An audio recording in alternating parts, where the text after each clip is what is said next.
My name is Autumn Townsend. I am 33 years old. Last Thanksgiving, my parents placed gifts in front of every grandchild at the table except my two children. Each of Monica's kids had a wrapped package waiting at their seat with neat little tags attached. The cards read, "For the grandchildren who make us proud." My daughter Lily, 8 years old, kept staring at the empty table space in front of her plate. My son Sam, only 5, leaned toward me and whispered, "Did Grandpa forget us?" Across the table, my nephew Tyler snorted under his breath and said, "Maybe they didn't deserve anything." The room went quiet for half a second. Long enough for me to see Lily lower her eyes to her lap. I did not raise my voice. I did not argue. I stood up, helped my children into their coats, picked up the pumpkin pie I had brought, and walked straight out of my parents' house without saying goodbye. By the time I buckled Lily and Sam into the car, my phone was already buzzing. 3 missed calls from my mother. 2 from Monica. 1 from my father. Then the family group chat exploded with messages asking where I was going and why I was making a scene.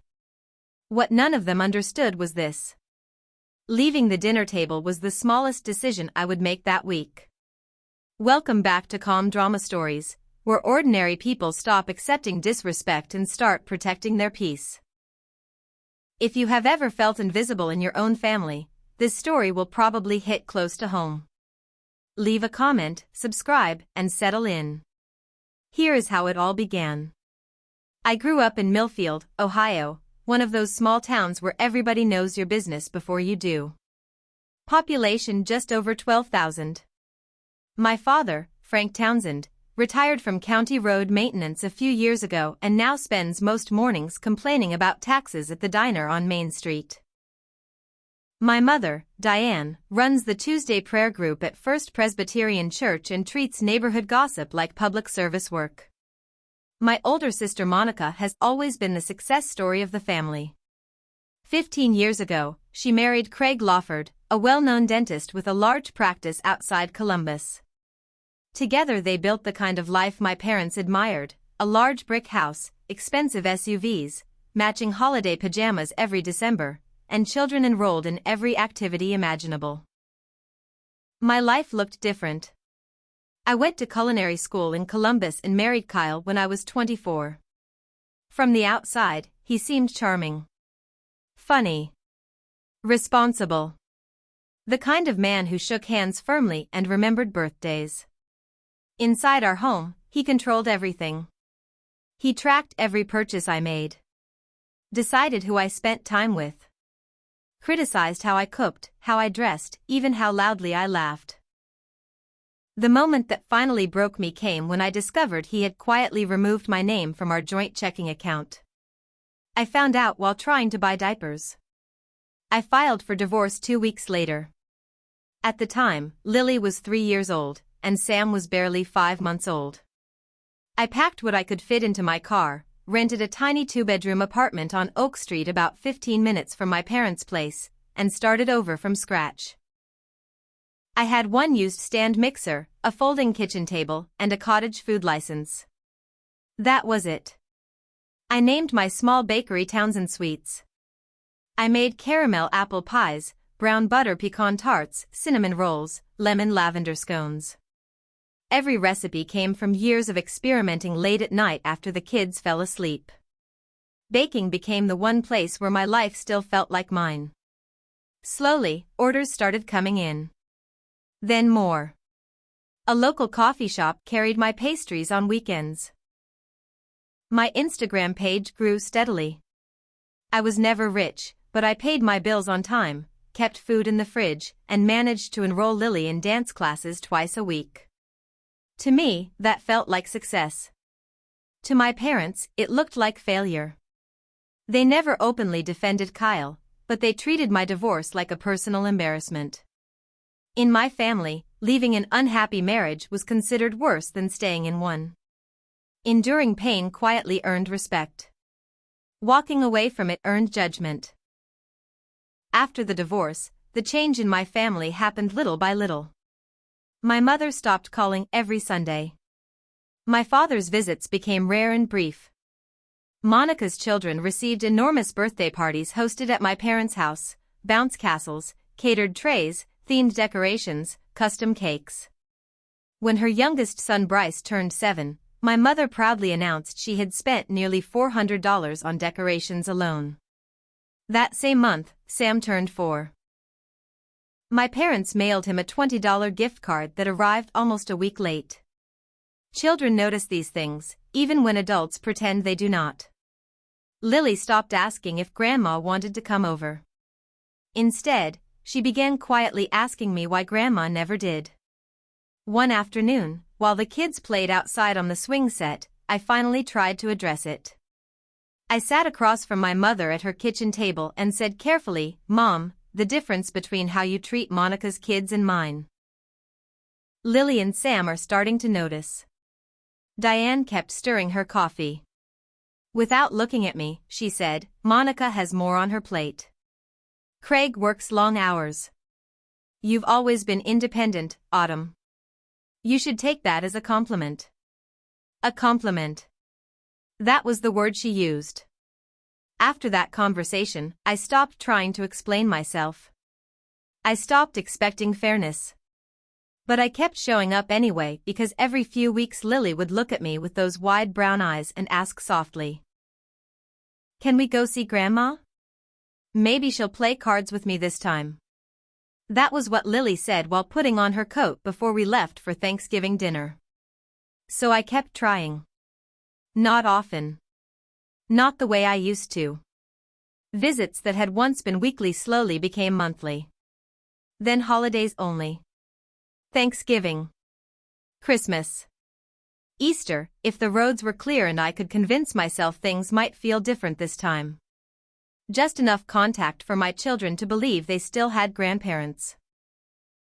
Just enough for me to pretend the distance in our family was temporary instead of permanent. Thanksgiving morning started at 6:47 a.m.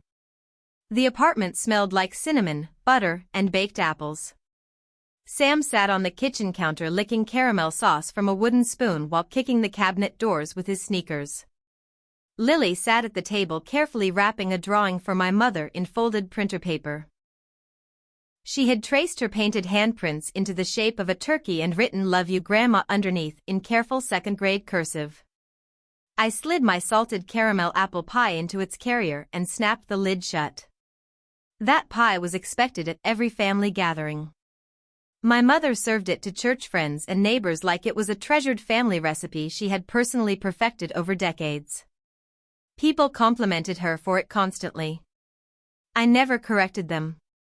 Correcting people takes energy. At that point in my life, energy was a luxury.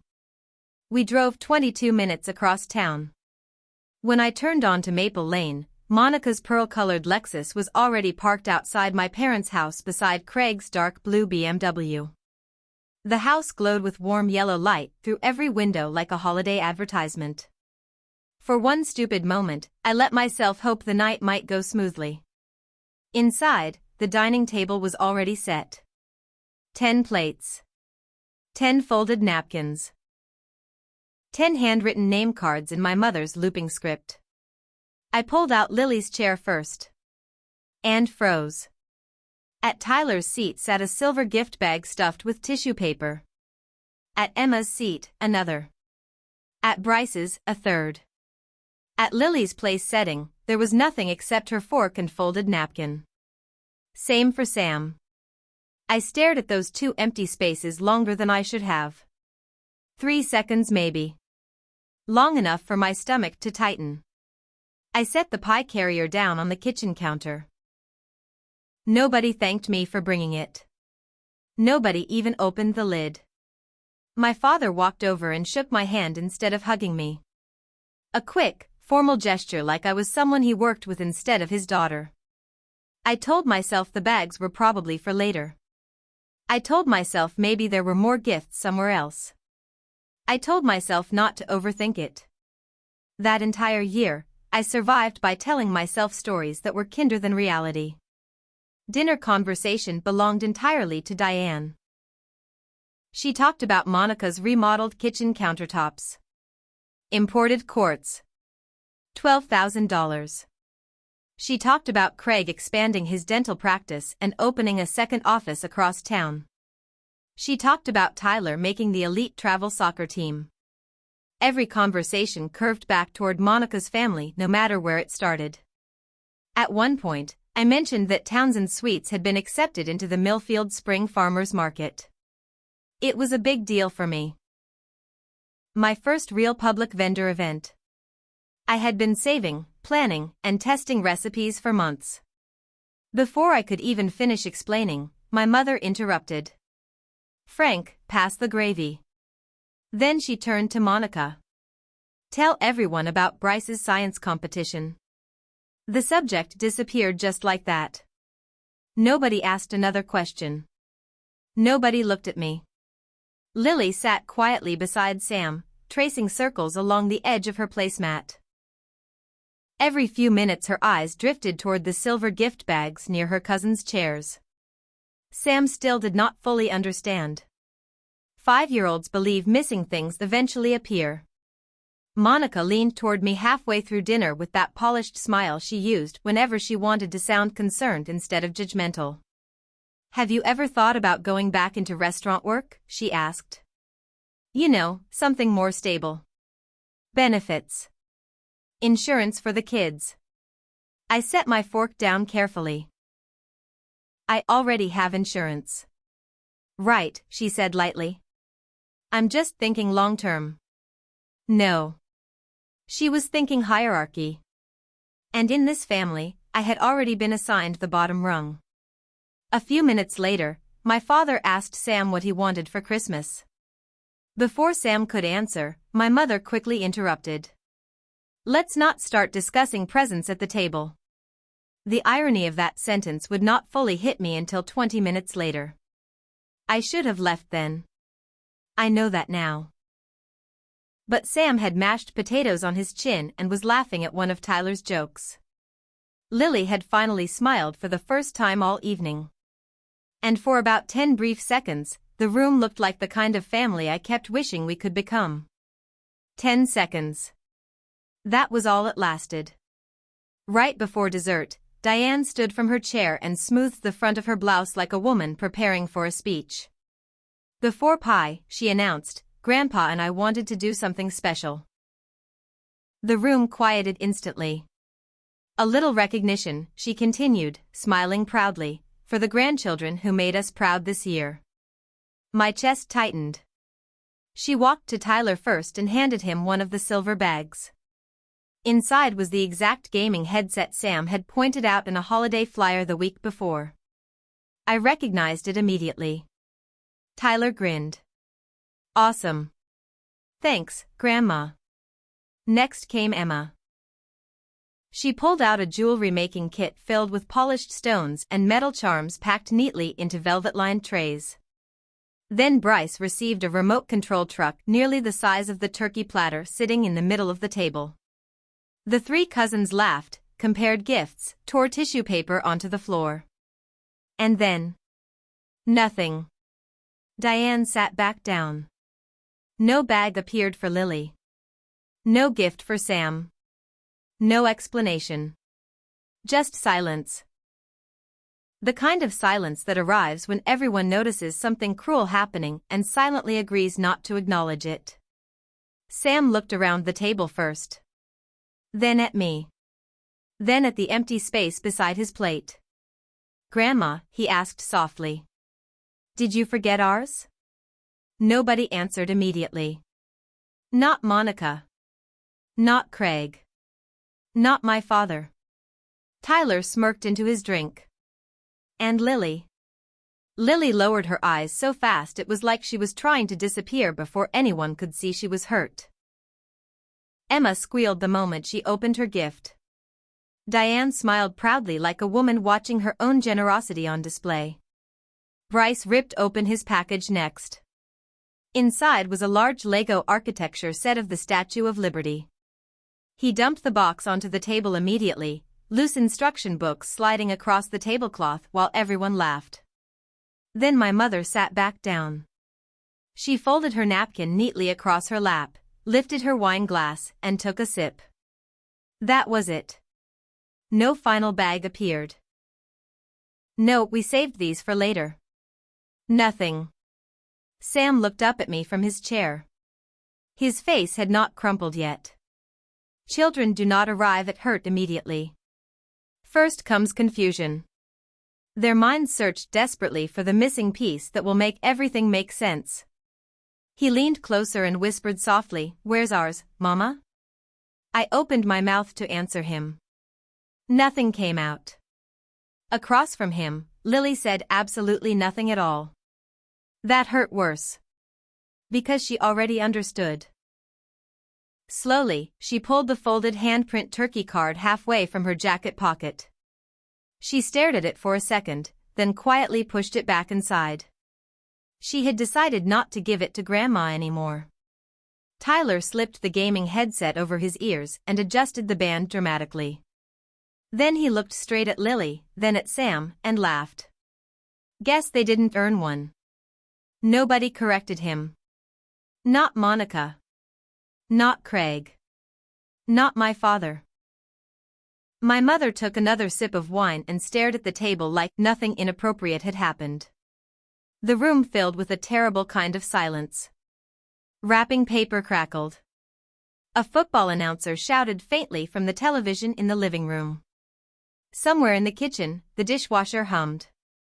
And right in front of me, my 5-year-old son slowly began understanding that he had been excluded on purpose. I looked at Lily. Her hands rested flat in her lap, perfectly still. That was how she held them when she was trying not to cry. I looked at Sam staring at Tyler's expensive headset with wide, confused eyes, and suddenly I recognized that expression because I had worn it myself as a child. The same look I had after forgotten recitals. Missed birthdays. Promises quietly broken and then denied. Then I looked at my mother. Diane was calmly cutting another bite of turkey with the satisfied expression of someone convinced she had just made an important point. Something inside me went completely still. I pushed my chair back and stood. Lily. Sam. Get your coats. My mother immediately set down her fork. Oh, for heaven's sake, Autumn. Sit down. You're overreacting. I ignored her. Coats, babies. We're leaving. I walked into the kitchen and picked up the pie carrier. My salted caramel apple pie sat exactly where I had placed it nearly an hour earlier. Untouched. Nobody had cut into it. Nobody had even removed the lid. That somehow hurt too. I wrapped the carrier carefully in the dish towel I had brought with me and tucked it under my arm. My father half stood from his chair. Come on, Autumn, he said. It's Thanksgiving. I looked directly at him for the first time all evening. Not for us, Dad. Lily slipped quietly from her chair and took Sam's hand. Before heading to the door, she reached into her pocket one last time and touched the folded turkey card.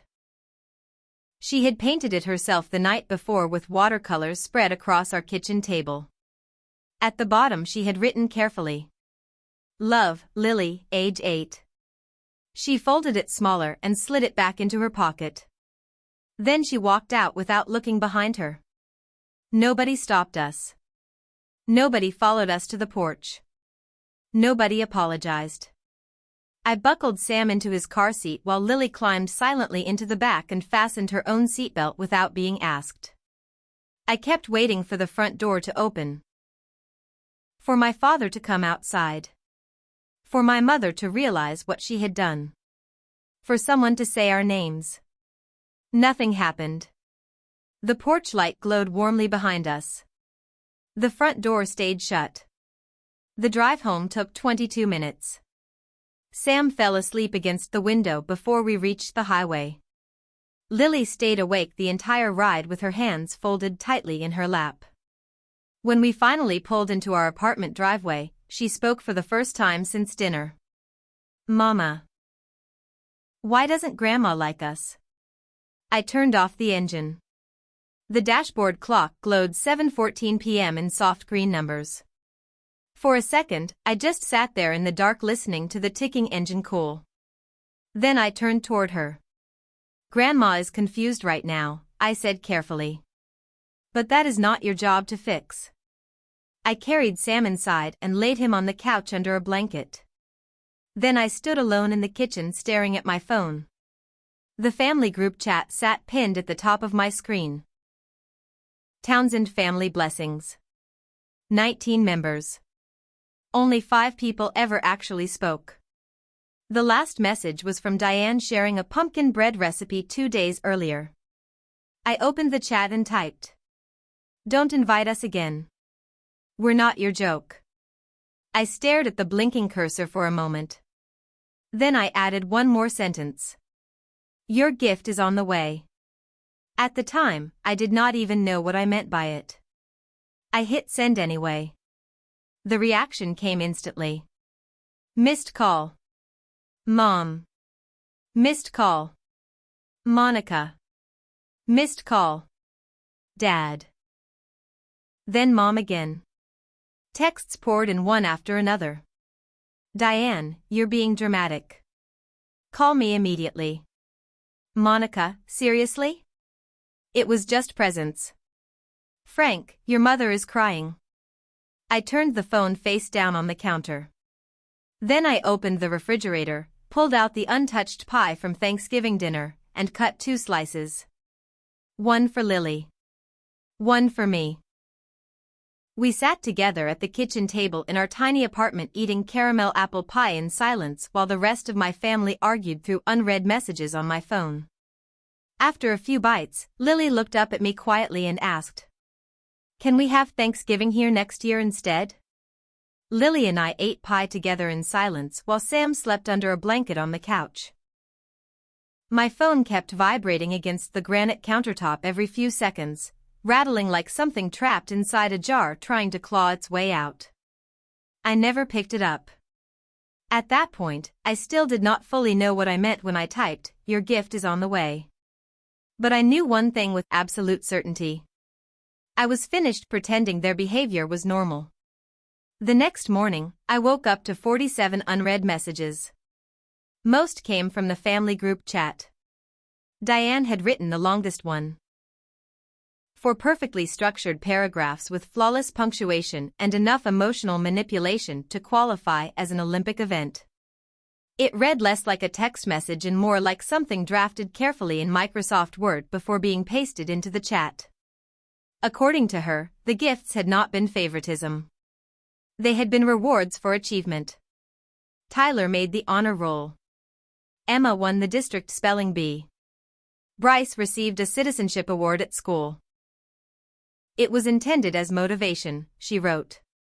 We hoped it would encourage Lily and Sam to apply themselves academically in the future. Sam was 5 years old. He attended preschool 3 mornings a week. His proudest accomplishment that year was learning how to zip his own winter jacket without help. I stared at the screen for a long time after reading that message. Then came the private texts. Frank wrote separately. Your mother never intended to hurt the kids.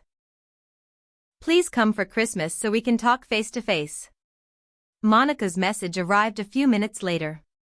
If your children participated in more enrichment activities, maybe things would have been different. Don't punish Mom because your life choices are different from mine. I read every message twice. Then I took screenshots of all of them and saved them into a folder. I still did not know why I felt compelled to keep evidence. I just knew I needed to. I photographed every notebook page front and back. Uploaded everything into a time-stamped cloud folder. Shared full access with Rachel. Her words from our first meeting kept replaying in my head. Every receipt you saved is a brick in your wall. At least now I understood why I had been collecting them. By mid-March, the farmers' market held its mandatory vendor meeting at the Millfield Community Center. 32 vendors attended. Deborah reviewed parking assignments, set up schedules, county health guidelines, and emergency procedures while people half listened over stale coffee and grocery store cookies. I arrived early. Set up sample trays. Printed menus. Business cards with a QR code linked to Townsend Suites. Clean white tablecloth. Handwritten chalkboard signs. Simple. Professional. Mine. Monica arrived 20 minutes late carrying a rolled vinyl banner under one arm and branded pastry boxes under the other. Everything about her display screamed money. Gold foil labels. Custom packaging. Professional logo design. She spotted me across the room and stopped walking for half a second. Just long enough for the air between us to harden. Then she moved to the opposite side of the room without saying a word.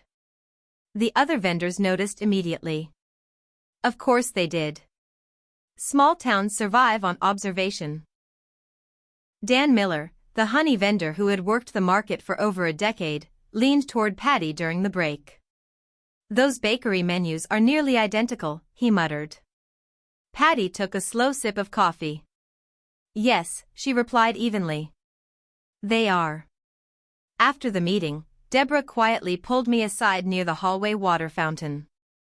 "I need both vendors to remain professional on opening day," she said carefully. "If there's a legal dispute happening, that's outside my authority." "I understand."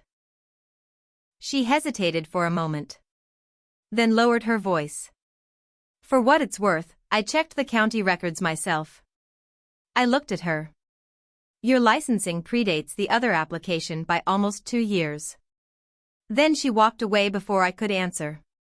Patty waited for me outside near my car holding a bouquet of sunflowers wrapped in clear cellophane. Fresh Friday delivery flowers. Bright yellow against the cold gray afternoon. She handed them over casually. "What are these for?" I asked. "For your booth," she said. "Let your work speak for itself, honey." A small smile crossed her face. "It'll speak louder than gossip ever will." I placed the sunflowers carefully on the passenger seat and drove home with the windows cracked despite the cold air stinging my hands. Late March brought another call from Rachel. "The trademark office flagged your sister's filing for formal review," she said. I gripped the edge of the counter. And based on the evidence you submitted, your position is very strong." She listed everything again while I listened quietly. 2 years of documented sales. Licensing history. Recipe development records. Archived marketing materials. Time-stamped photography. Customer receipts. Educational documentation from culinary school. Every piece mattered. Every sleepless night gathering evidence mattered. "Strong," Rachel repeated. I closed my eyes for a second after the call ended. Because for the first time since Thanksgiving, somebody with authority had finally looked at the situation clearly and said what I already knew. I was not imagining any of this. And I was not losing. "Strong." Rachel said the word carefully, the same way a doctor says stable after a long night in the hospital. "Professional." Measured. But with just enough warmth underneath to let me know things were finally beginning to move in the right direction. And slowly, almost cautiously, my business started recovering too. 2 former customers reached out during the same week. One was Claire Donnelly, a woman who used to order a caramel apple pie every Sunday for her book club. Her message arrived late one evening. "I saw your older Instagram posts." I compared the dates. "I didn't realize your sister started after you." I stared at the message before replying. "She started about 20 months later." 3 dots appeared immediately. "I feel terrible. I ordered from her twice because I thought she was the original business." "You didn't know," I wrote back. That weekend, Claire ordered 3 pies. The following week, 2 of her book club friends placed orders too. I never posted rants online. Never uploaded cryptic quotes. Never exposed the screenshots or legal filings publicly. I did not mention Monica's trademark application. I did not mention Diane's gossip campaign at church. I simply kept posting my real life. 5 a.m. kitchen prep. Pie crusts dusted in flour. Sam standing on a chair with flour on his nose. Lily carefully arranging sample slices for market trays like a tiny assistant manager taking her job very seriously. Real work. Real history. Real hands. And people responded to it. My Instagram following climbed steadily. 800. 900. 1100. Then a local food blogger named Tess Marlowe reached out. I love the story behind Townsend Sweets, her message read. Single mom. Culinary school background. Building a business from scratch. Would you be open to a feature? The article went live during the second week of March. It was simple. Honest. Specific. Tess mentioned my licensing dates, culinary degree, farmer's market acceptance, and 2 years of documented business growth. She never mentioned Monica. She did not need to. Anyone paying attention could connect the dots themselves. The article hit 6,000 views in 7 days. Comments flooded underneath. This is what real entrepreneurship looks like. Supporting Townsend Sweets immediately. You can tell which business is authentic. For the first time in my life, strangers were recognizing work my own family had dismissed for years. Then Diane appeared at my front door. Wednesday evening. No phone call. No warning. Just her sedan pulling into my driveway and her knuckles against the screen door. I had not seen her face in nearly 4 months. She looked thinner. Her hair was freshly colored, makeup perfectly applied, lipstick precise. My mother only wore lipstick when she intended to control a conversation. We need to talk about this legal situation, she said immediately from the porch. I stepped outside and quietly closed the door behind me so Lily and Sam would not overhear. What legal situation? This thing with Monica, Diane snapped. The trademark nonsense. You need to stop this before you embarrass the family any further. I folded my arms against the cold. Which part is embarrassing? I asked calmly.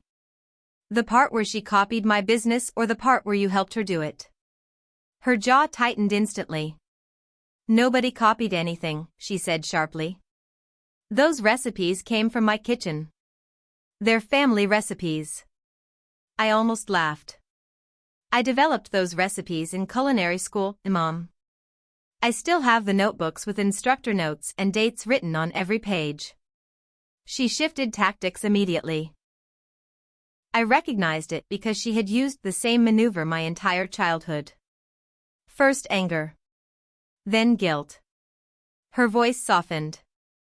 I am your mother, Autumn, she said quietly. I carried you.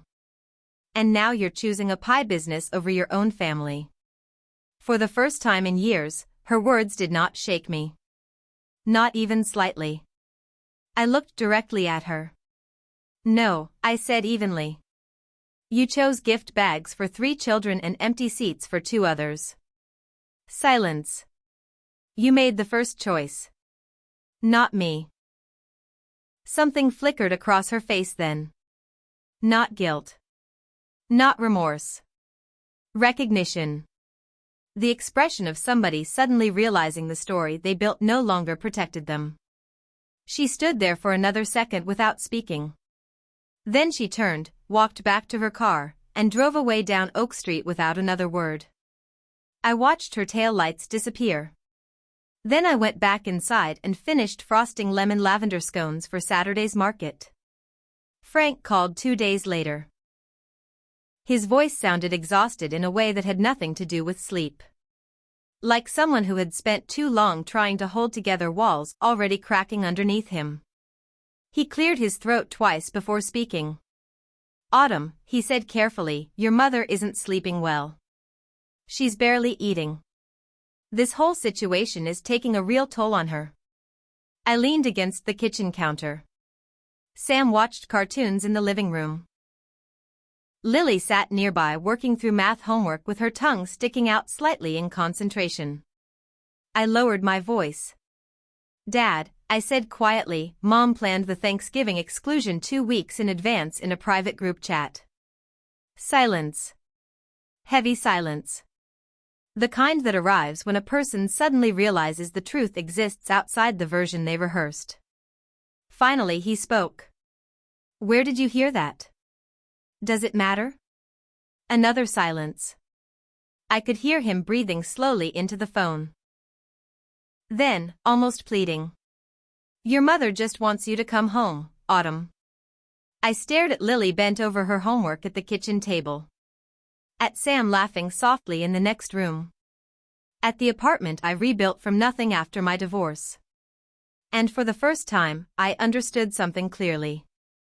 Home was never my parents' house. Not really.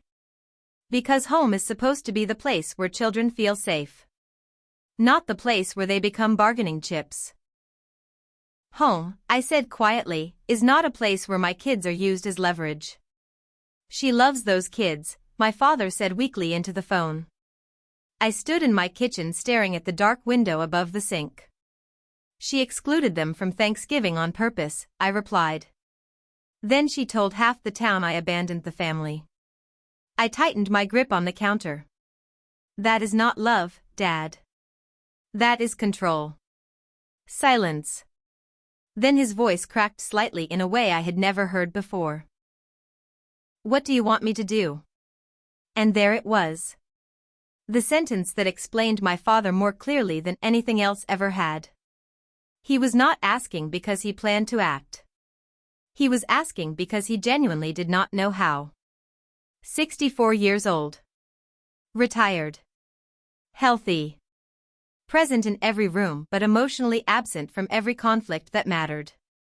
A man who had spent decades surviving by waiting for someone else to decide what was acceptable. I closed my eyes briefly. Ask yourself why you never told her no, I said quietly. Ask yourself why you let this happen. He hung up without answering. I cried that night after the kids went to sleep. Not because I felt like I had lost my father. The truth was, I had lost him years earlier.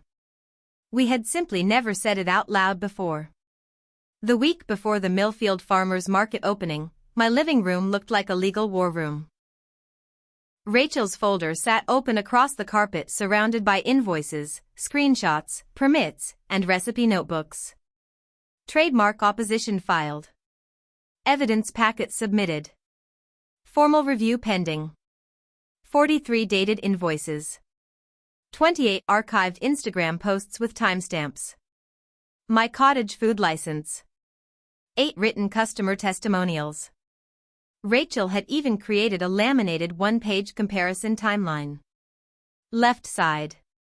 Townsend Suites, established October 2023. Right side. Lawford Kitchen. Established January 2026. Below each heading sat neat rows of dates, posts, receipts, licensing records, and documented product history.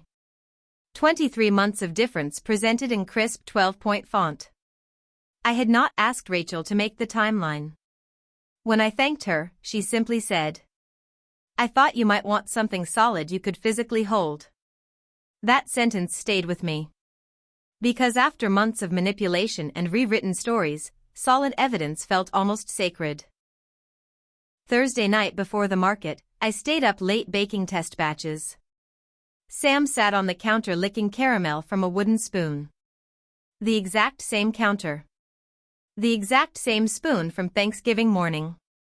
Life has strange ways of circling itself.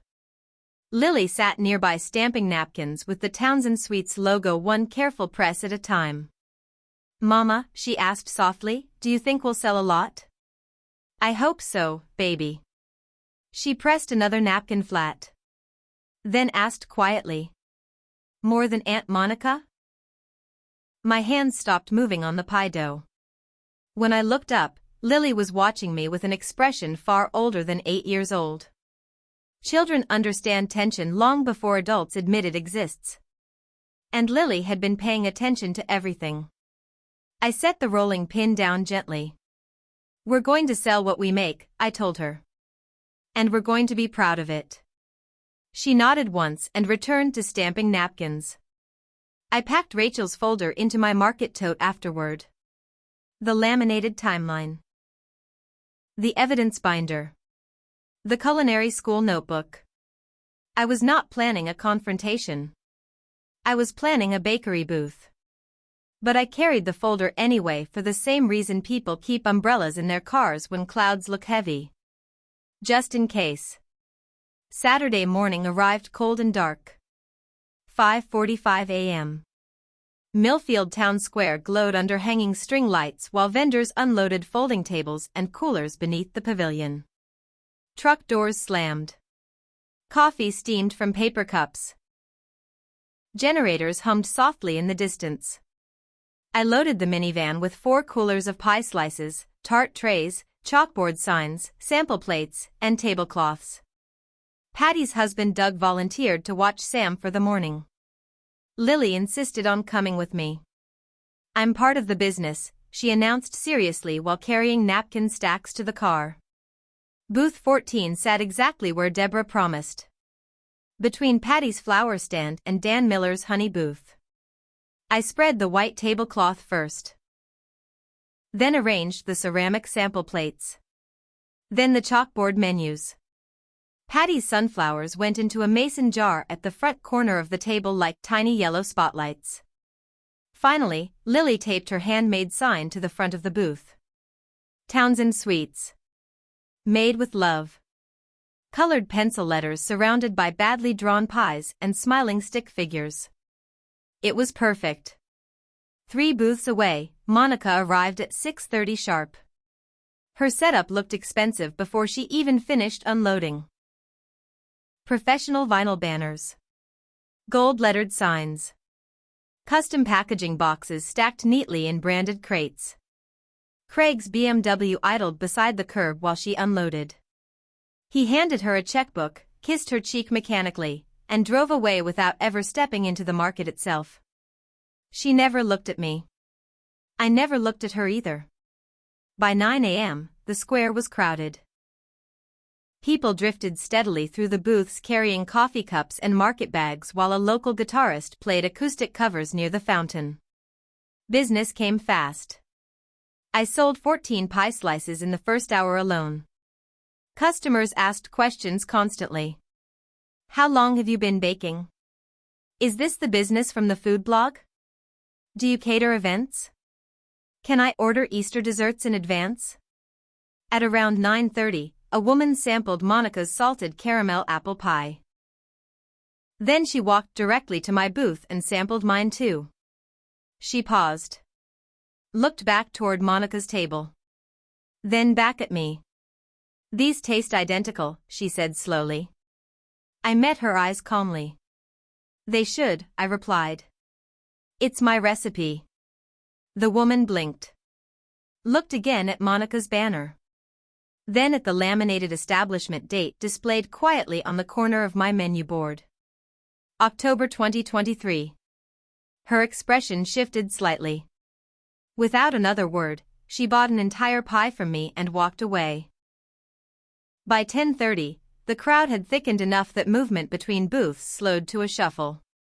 That was when I saw Diane and Frank enter through the south gate of the square. My mother wore church clothes. Camel coat.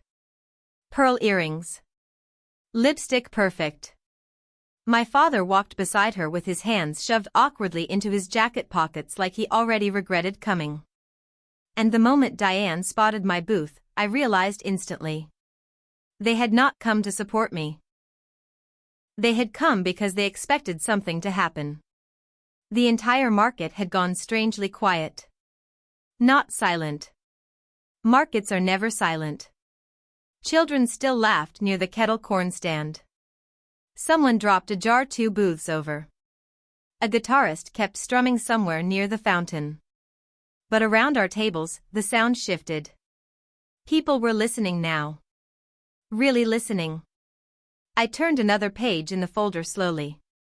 These are time-stamped customer orders, I said evenly. These are product photos posted almost 2 years before your business existed. Monica stood frozen across from me. Her face had gone blotchy red beneath her makeup. I continued before she could interrupt. And this, I said, resting my hand lightly against the notebook page, is the recipe development log from culinary school, including ingredient ratios, revision notes, and instructor comments. The prayer group woman leaned closer. Dan set down his honey dipper completely. Patty folded her arms and said nothing. I looked directly at Monica. You told customers our grandmother taught you these recipes. She opened her mouth. Closed it. I kept my voice calm. Our grandmother died before either of us baked anything more complicated than boxed brownies. A few people exchanged glances immediately. Monica's composure cracked for half a second. Then she recovered enough to snap back. You're trying to humiliate me in public. No, I said quietly. I'm defending myself in public after being lied about in public. That landed. You could feel it. Not dramatically. Not like a movie. Just the slow shift of people quietly rearranging what they believed. Monica looked around and finally realized the audience was no longer automatically hers. Then Diane appeared. I saw her moving toward us before she spoke. Fast steps. Sharp posture. Controlled panic hidden beneath polished church lady composure. What is going on here? She demanded. Nobody answered immediately. Because everybody already knew. Her eyes dropped to the open folder. To the laminated timeline. To the culinary notebook. Recognition flashed across her face instantly. Not surprise. Recognition. She knew exactly what those documents were. What are you doing? She hissed at me. I met her stare. Telling the truth. Diane looked around at the crowd gathering near the booths. People from church. Customers. Vendors. Neighbors.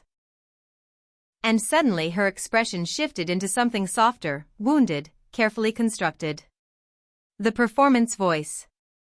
Autumn, she said loudly enough for others to hear, this has gone far enough. We are family. There it was. The word she only used when she wanted obedience. Family. Not when Lily cried in the car. Not when Sam asked where his gift was.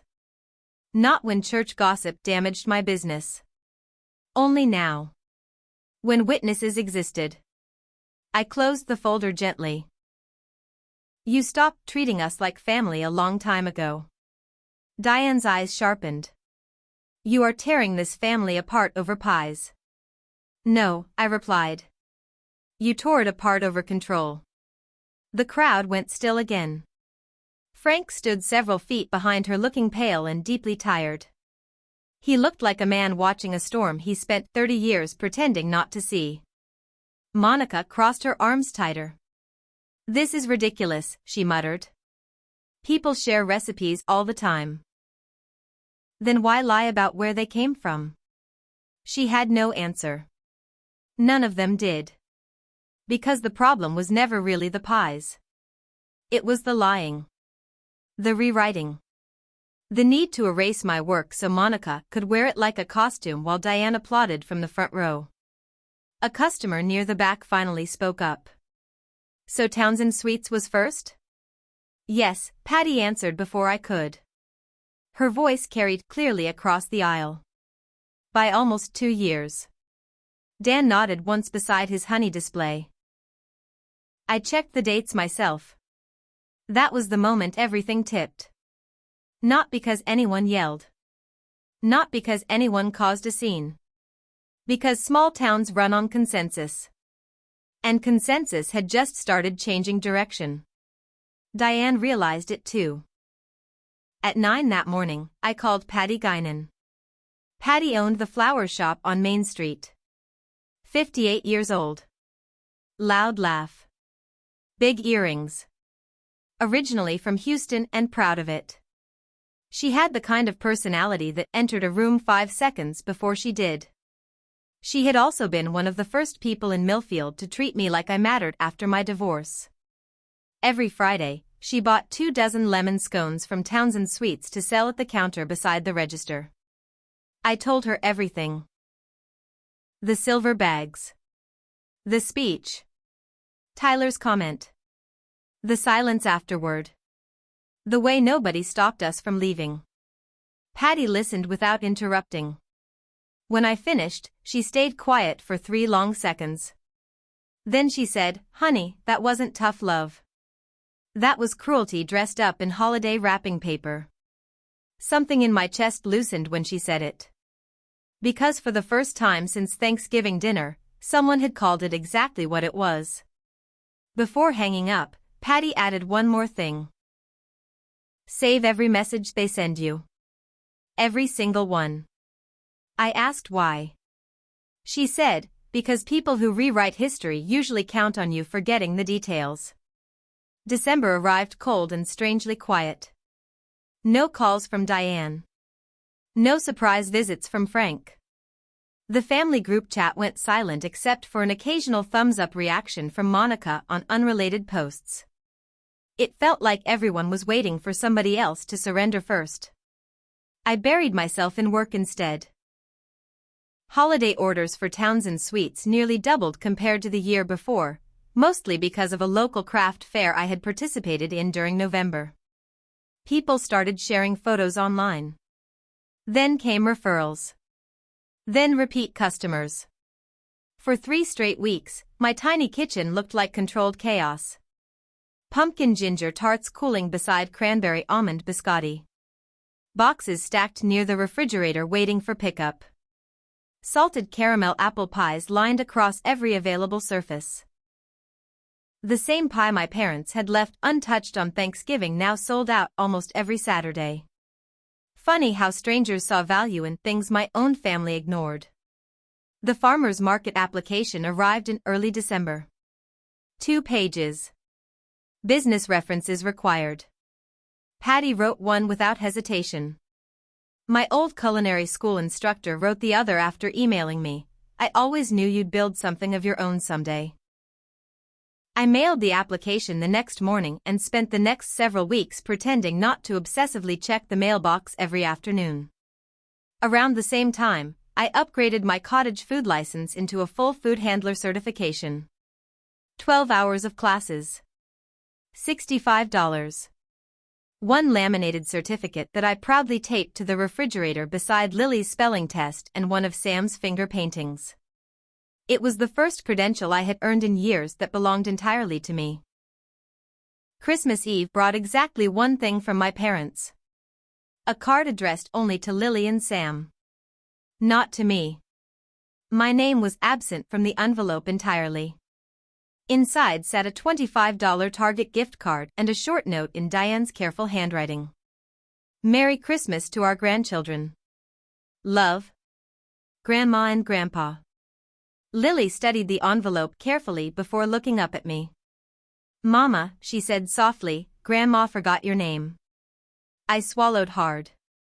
"No, baby," I told her. "Grandma is upset with me right now." Lily considered that quietly for a second. Then she nodded and went back to coloring. Sam taped the gift card to the refrigerator like it was a major award. He was still too young to recognize symbolic rejection. I hoped part of him stayed that innocent forever. January arrived gray and icy. One Tuesday morning, I dropped Sam off at Little Stars preschool and noticed another parent, Karen Bledsoe, watching me with an expression I could not immediately identify. Part sympathy. Part curiosity. The same look people give when they pass a wrecked car and try not to stare too obviously. As I signed Sam in, Karen leaned closer and lowered her voice. "I heard about Thanksgiving," she said carefully. "My mom goes to church with your mother." There it was. I did not ask what version Diane had been telling around town. I already knew. Over the next couple of weeks, pieces of the story drifted back to me through sideways conversations and awkward silences at the grocery store. According to Diane's version, I had stormed out of Thanksgiving dinner because my children didn't receive enough presents. Apparently, I had embarrassed the family, frightened the kids, and thrown a fit over small educational rewards. The story spread quickly through First Presbyterian because churches in small towns operate exactly like high school cafeterias with hymnals. And once people hear a version often enough, they stop asking whether it is true. According to the version spreading around town, I had abandoned my family during Thanksgiving dinner and shattered my mother's heart. Apparently I was now keeping the grandchildren away as punishment because my parents happened to be closer with Monica's children. That was the story Diane carried through First Presbyterian like a casserole dish. Carefully. Proudly. Conveniently. Not once did she mention the silver gift bags. Not once did she mention Tyler laughing at Lily and Sam across the table. Not once did she mention that 2 children under the age of 10 sat quietly at a family dinner while every other grandchild received praise, applause, and expensive presents 6 feet away from them. In Diane's version, I was unstable, ungrateful, difficult. And in small towns, people prefer simple villains. Business slowed almost immediately. 2 regular customers canceled standing orders within the same week. One of them texted me apologetically. "Sorry. I just don't want to get caught in the middle of family drama." I sat at my kitchen table that night staring at my spreadsheet. December. 73 orders. January so far.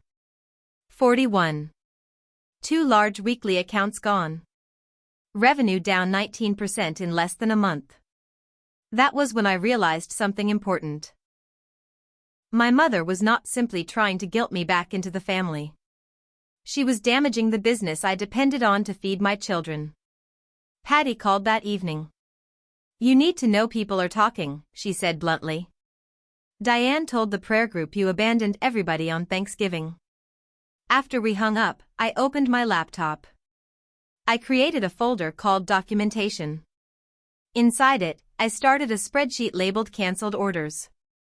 Names. Dates. Reasons. Screenshots. Every detail.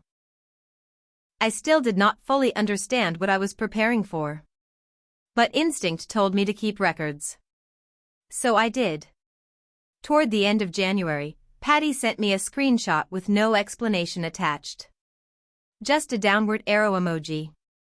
The image showed Monica's Instagram page. A brand new baking business account. Lawford Kitchen.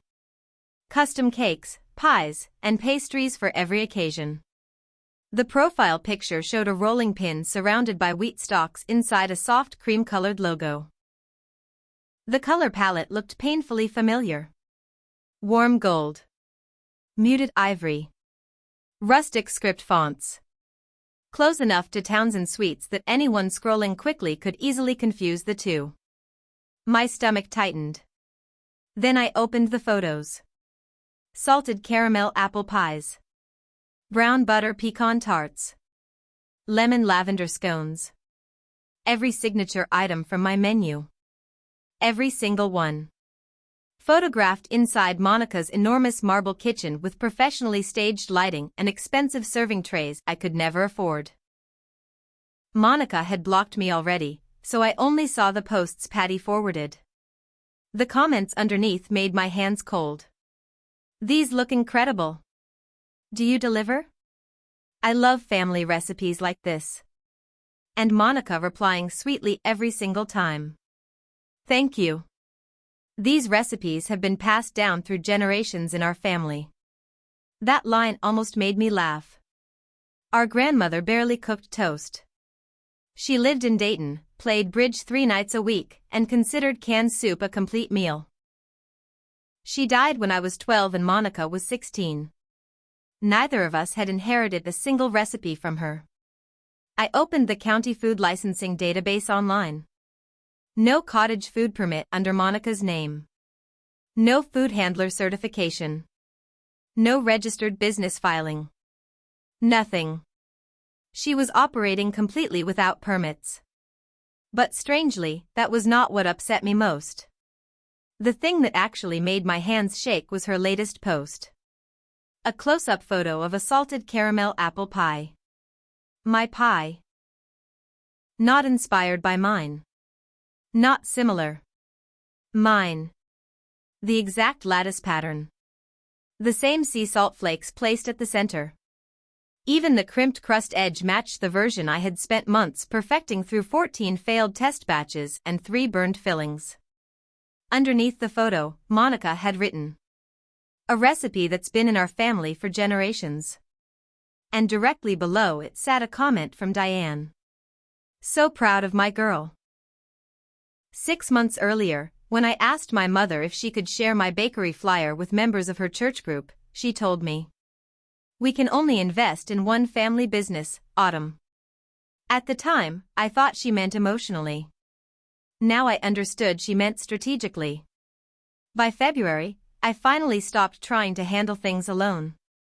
I scheduled a consultation with a small business attorney in the next town over. Rachel Kim. Her office sat above a dry cleaner on Route 9 with a flickering open sign downstairs and coffee stains on the waiting room carpet. Her consultation fee was free for 30 minutes. I brought an entire folder. Not a thin one. Rachel went through the paperwork calmly, page by page, with the expression of someone very accustomed to reading ugly situations. Townsend Suites registration paperwork. My cottage food license from 2 years earlier. More than 150 receipts with timestamps. Instagram archives showing original product photos going back nearly 2 years. My culinary school notebooks filled with handwritten recipe testing notes and instructor comments in red ink. Customer emails. Vendor applications. Permit upgrades. Rachel looked up eventually.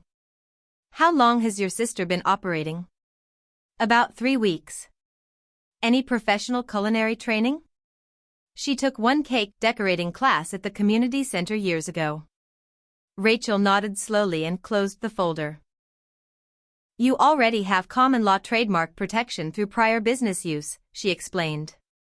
"If she attempts to formally register branding or products that are substantially similar to yours, you can challenge it." Then she pulled up Monica's page on her phone. She compared the screenshots side by side with my archived posts. Same pies. Same product descriptions. Same styling. Even similar captions. Rachel's expression flattened. "This isn't ordinary competition," she said quietly. "This looks intentional." "This isn't competition," Rachel said, tapping one manicured nail against the folder. "It's appropriation." She leaned back in her chair. "Keep documenting everything. Every post. Every comment claiming those recipes belong to the family. Every customer interaction. Every order she advertises." I nodded and pulled my notebook closer. "If she tries registering a trademark or business identity close to yours," Rachel continued, "we file opposition immediately." "How much would that cost?" I asked. "My hourly rate is $175, she said. "But for a formal opposition filing, I'd do a flat $1,500. $1,500 might as well have been $15 million at that point." Still, Rachel didn't pressure me. "Think about it," she said gently. "But don't stop gathering evidence." I drove home with the windows cracked open even though it was February and barely 38 degrees outside. Cold air flooded the car the entire drive. For the first time in months, I felt something stronger than anger. Certainty. Late February brought an email from the Millfield Farmers Market. Application approved. Booth 14. Right between Patty's flower stand and the local honey vendor. Opening day would be the 3rd Saturday in March. I read the email 3 times smiling at my kitchen counter while Sam built block towers on the floor and Lily practiced spelling words beside him. Then my phone rang. The market coordinator. A woman named Deborah. Her voice carried the careful tone of somebody trying desperately not to become involved in small-town conflict. Autumn, she began cautiously, I wanted to give you a heads up before vendor assignments go public. Something in my stomach tightened immediately. We received another bakery application, she said. There's significant overlap with your product line. She never said Monica's name. She did not need to. Is the applicant licensed? I asked. A pause. That would be a county matter, Deborah replied carefully. Translation. Probably not. I hung up and stared at the wall for a long moment. 3 months of silence from my family. 3 months without calls or apologies. And suddenly Monica was applying for a bakery booth at the exact market I had spent months preparing for. Not across town. Not another county. 3 tables away from me. Her Instagram following had climbed past 900 by then. Mine sat around 600. She had advantages I could not compete with. Craig's income funded professional photography, vinyl banners, custom packaging, paid ads, a polished website with online ordering capabilities. I was still printing labels on a home inkjet printer while balancing invoices beside second-grade homework assignments. That night, I opened my spreadsheet again. January. 41 orders. February so far. 22. Revenue down 44% from December. That was no longer seasonal slowdown. That was targeted damage. A customer message arrived later that week. Your sister says she taught you how to bake. Is that true? I stared at the screen for nearly a full minute before replying. No. I attended culinary school. Every recipe I sell was developed independently. The customer answered almost immediately. Oh wow. She made it sound like you copied her. I took screenshots instantly. Saved them into documentation. Forwarded copies to Rachel. 44%. Nearly half my income gone in under 3 months because a woman with a dentist husband and a grudge decided she could outspend me using my own recipes. Then came March. On a Wednesday evening, Patty called me sounding unlike herself. Tight. Urgent. The same tone she used whenever florists committed crimes against wedding bouquets. Come to the shop, she said immediately. Right now. There's something you need to see. I made the drive in 9 minutes. Patty stood behind the flower shop counter gripping her phone like evidence in a criminal trial. Beside her stood her daughter Jess. Apparently Jess was friends with Monica's babysitter, a college student named Alyssa who watched the kids a couple nights each week. Earlier that day, Alyssa accidentally sent Jess the wrong screenshots while trying to forward messages to her roommate. Not family photos. Not gossip.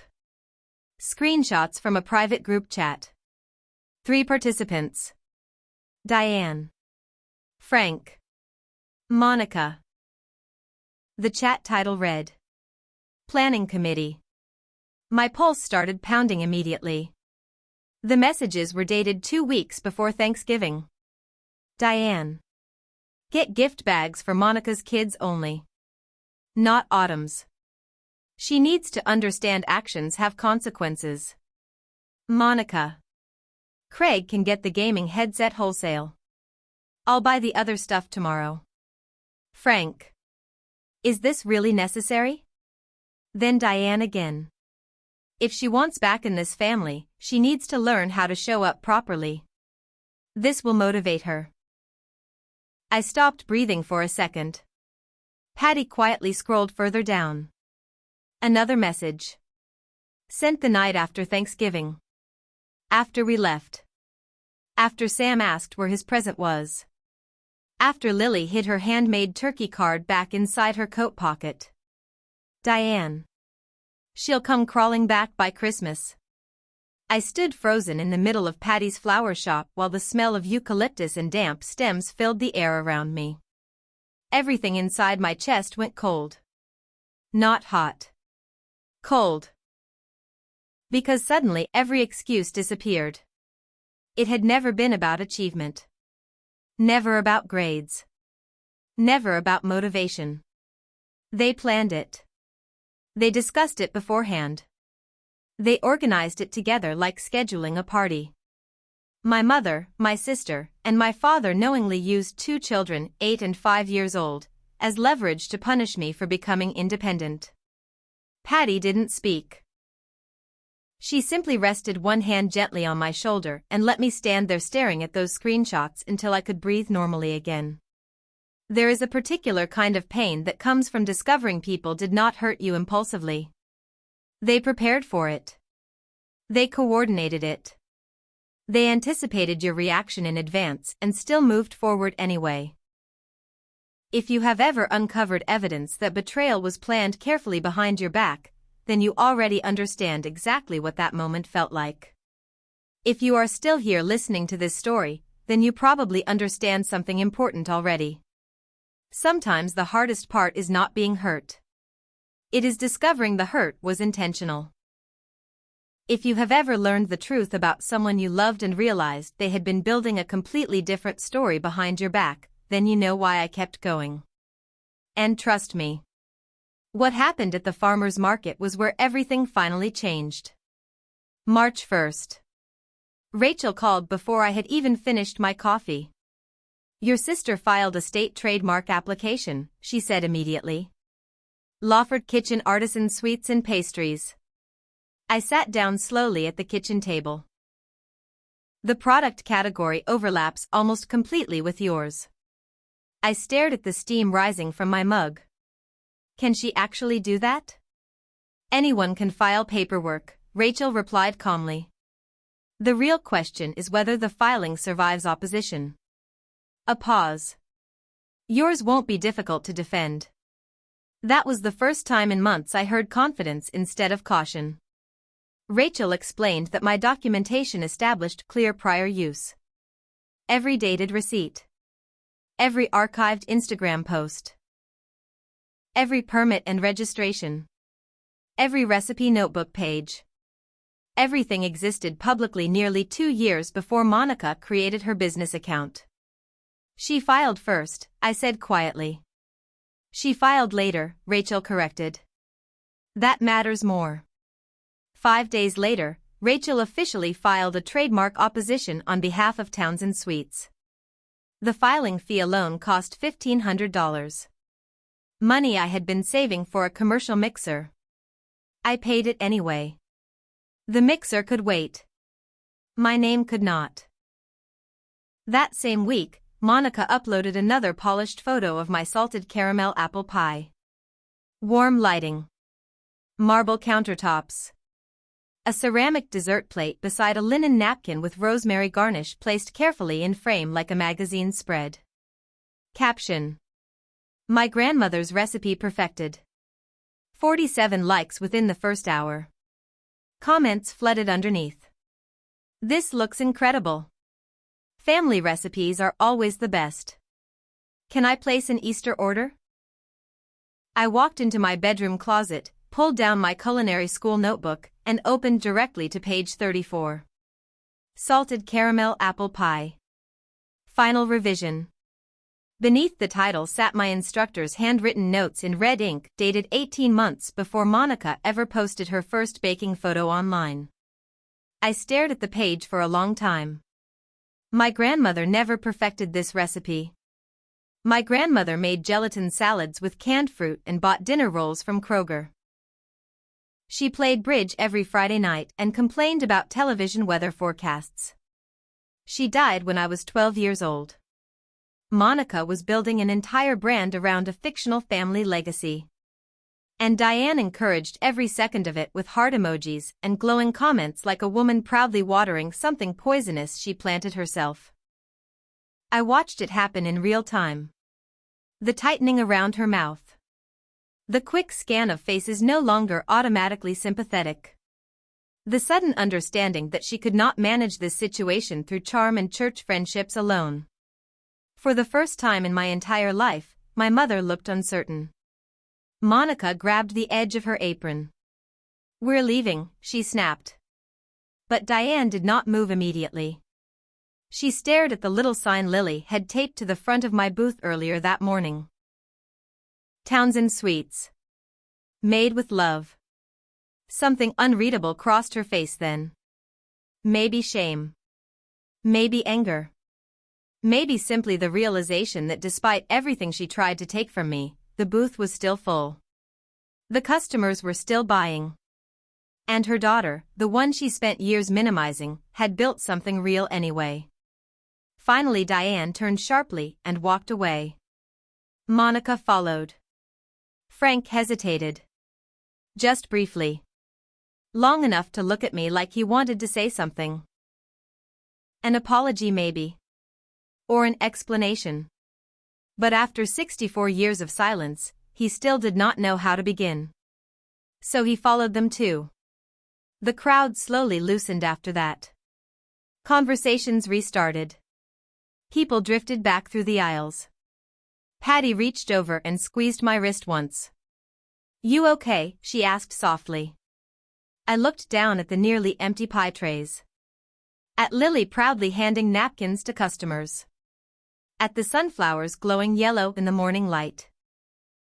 And for the first time since Thanksgiving, the answer came easily. "Yeah," I said quietly. "I think I finally am." The laminated timeline sat on the table between them like a verdict. Left column, Townsend Sweets, established October 2023. Right column, Lawford Kitchen, January 2026. 23 months of documented work standing against 3 months of copied branding, identical recipes, and rewritten stories. "The State Trademark Office has already flagged your application," I said evenly. "Because my prior use filing is already on record." Monica stared at the folder like it might bite her. "This is insane," she snapped. "You're insane." "It isn't insane," I replied. "It's documentation." A ripple moved through the crowd that had gathered now. 15 people. Maybe 20. Close enough to hear everything. Far enough that nobody could pretend they hadn't. Diane pushed through them quickly. Her Sunday blazer caught the morning light as she came in, breath tight, posture sharp. "What are you doing?" she demanded immediately. "Stop this. Stop making a scene." I didn't look at her. "I'm not making a scene, Mom," I said calmly. "I'm showing what happened. That's all." Then I reached back into the folder. One more page. I laid it flat on the table and turned it outward so both of them could see. Planning Committee. Group chat screenshots. Dated 2 weeks before Thanksgiving. Diane's message in black text. Gift bags for the 3 kids, not Autumn's. She needs consequences. Monica. Craig can get headsets wholesale. I'll handle the rest. Frank. Is this really necessary? Diane. This will motivate her. And the final message, time-stamped the night after I left. She'll come crawling back by Christmas. The silence that followed was immediate and heavy. Not dramatic. Just absolute. Diane's face drained of color so quickly it looked unreal. Not pink. Not pale. White. The kind of white that happens when the body realizes it has nowhere left to hide. Monica was the first to recover. She turned sharply toward the crowd, forcing a smile that didn't reach her eyes. "She's lying," she said quickly. "She's always been jealous." "She." A woman near the front interrupted her. The prayer group member. The one who had already seen the timeline earlier. "Ma'am," she said quietly, "those screenshots have timestamps." Monica stopped mid-sentence. Her mouth opened. Closed again. She looked toward Craig. For the first time all morning, he wasn't performing. He wasn't smiling. He wasn't defending. He was just reading. Craig Lawford stood behind her with Tyler at his side, holding a reusable shopping bag like a man suddenly unsure how he had ended up in the wrong version of his own life. His eyes moved from the folder to Monica. Then to Diane. Then back to the documents again. And something in his expression shifted. Understanding. Not anger yet. Not even judgment. Just the slow, sinking realization that none of this had been accidental. He took one step backward. Then another. He didn't speak. He didn't need to. Because his silence said what words couldn't. He hadn't known. Not about the group chat. Not about the planned exclusion. Not about the theft of recipes being turned into a brand. Tyler stood behind him, suddenly very still. For the first time since Thanksgiving, he had no smirk, no comment, no confidence. Just silence. Diane stepped closer to me. Her perfume reached me before her voice did, vanilla musk, familiar enough to feel like childhood and sharp enough to feel like control. Autumn, she said quietly now, almost pleading, please. You're destroying this family in front of everyone. I finally looked at her. I didn't destroy anything, I said. I stopped covering it up. Her hands trembled slightly at her sides. Her voice dropped lower. I just wanted you to need us again. For half a second, something almost human surfaced beneath her expression. Not innocence. Not guilt. Something more complicated. A woman who had mistaken control for love so long she no longer recognized the difference. Then it was gone. She straightened again. And none of this would have happened, she said louder, turning slightly toward the crowd, if you had just come to Christmas like I asked. There it was. The reset. The refusal to separate affection from obedience. The system returning to default. And in that moment, I understood something I had been circling for years. She wasn't going to change. Not here. Not now. Not because of evidence. Not because of witnesses. Not even because of her own words, played back in front of strangers. Deborah, the market coordinator, stepped forward with her clipboard. Her voice was calm in the way only someone trained to contain chaos can manage. I've reviewed the vendor applications and county records, she said. Townsend Sweets holds prior licensing by 23 months. A pause. The overlapping product application has been flagged for review. She looked briefly at Monica's booth. Then back at the crowd. I will be forwarding this to county food safety authorities. Translation landed instantly. Monica's setup was now officially in question. Her booth no longer secure. Her business no longer assumed legitimate. She didn't argue. She didn't plead. She simply turned and walked back toward her stall. Craig followed. Quiet. Detached. Already somewhere else in his mind. Together they began packing. The vinyl banner came down first. Then the gold boxes. Then the trays of untouched samples. One by one. Like a performance being dismantled in reverse. At my booth, a line had already formed. 12 people, maybe more. Some were regulars from past Saturdays. Others were strangers who had only just watched everything unfold from the kettle corn stand or the pickle vendor's table, still half turned toward where Monica's booth used to be. A woman I had never met stepped forward, bought a whole pie without tasting it, and said, almost stunned, I'm telling everyone I know about this place. Patty stood at the edge of my booth with her arms crossed, smiling in a way she clearly wasn't trying to hide. Well, she said lightly, let your work speak, huh? I tried to answer, but my throat tightened. Not from anger. From something I hadn't expected. Being seen without having to fight for it. Lily had been sitting behind the booth the entire time on an overturned milk crate, quietly drawing with her colored pencils. She held up her paper now. A new sign. Colored pencil. Slightly uneven lettering. Perfect in a way only an 8-year-old's certainty can make something. Townsend Sweets. We earned it. I looked at her for a long moment. Then I nodded. Yeah, baby, I said softly.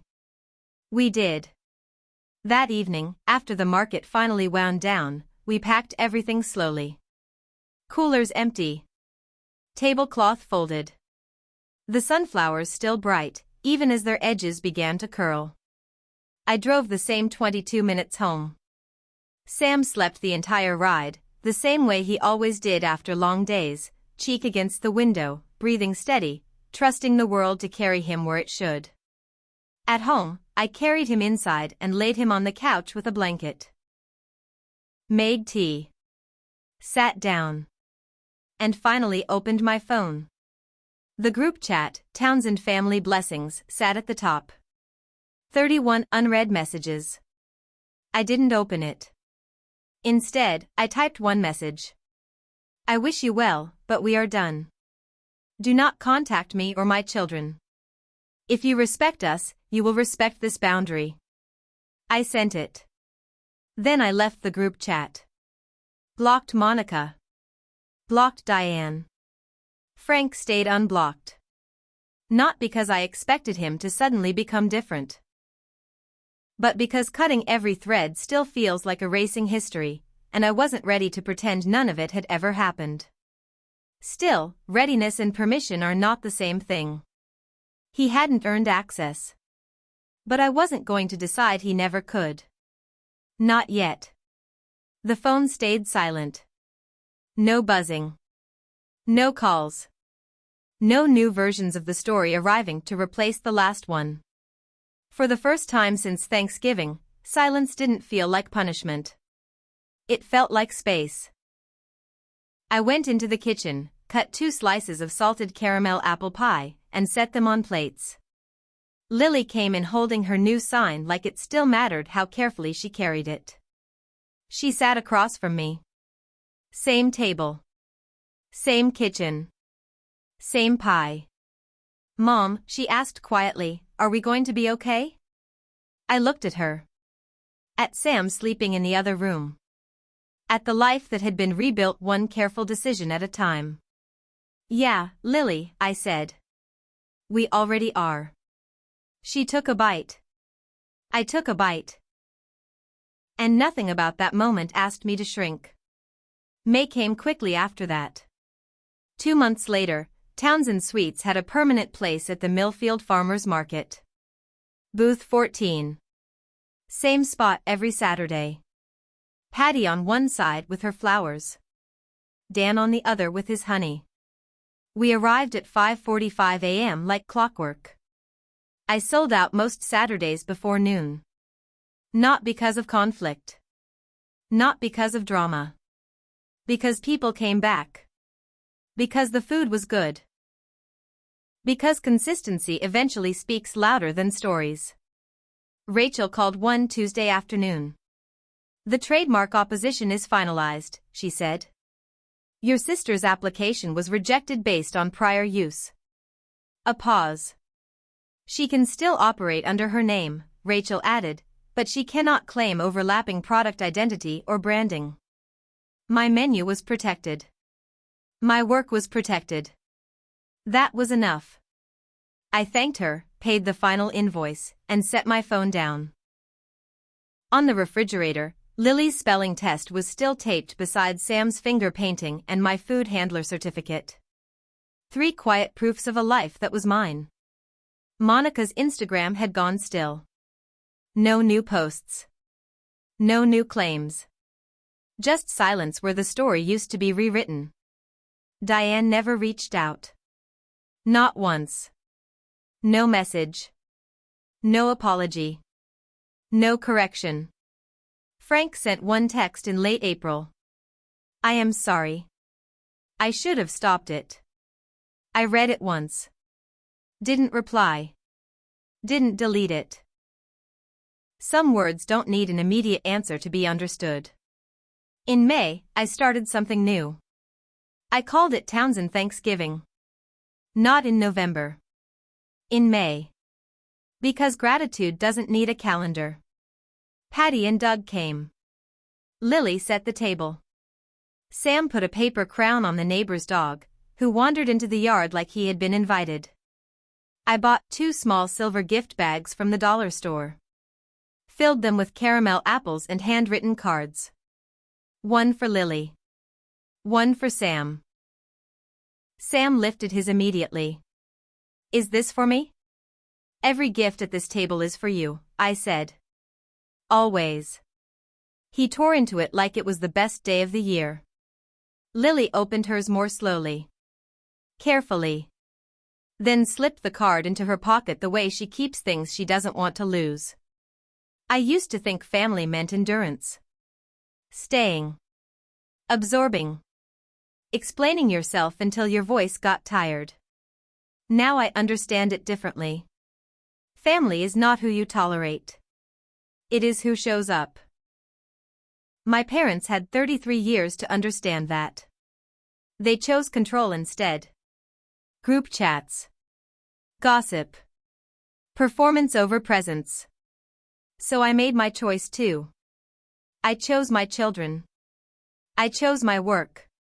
I chose the life where I am not shrinking to make other people comfortable. And I would make that same choice again. Without hesitation. Without apology. That is how this story ends. Not with silence. Not with revenge. But with something quieter. A table set for the right people. And finally, enough peace to sit down and stay there.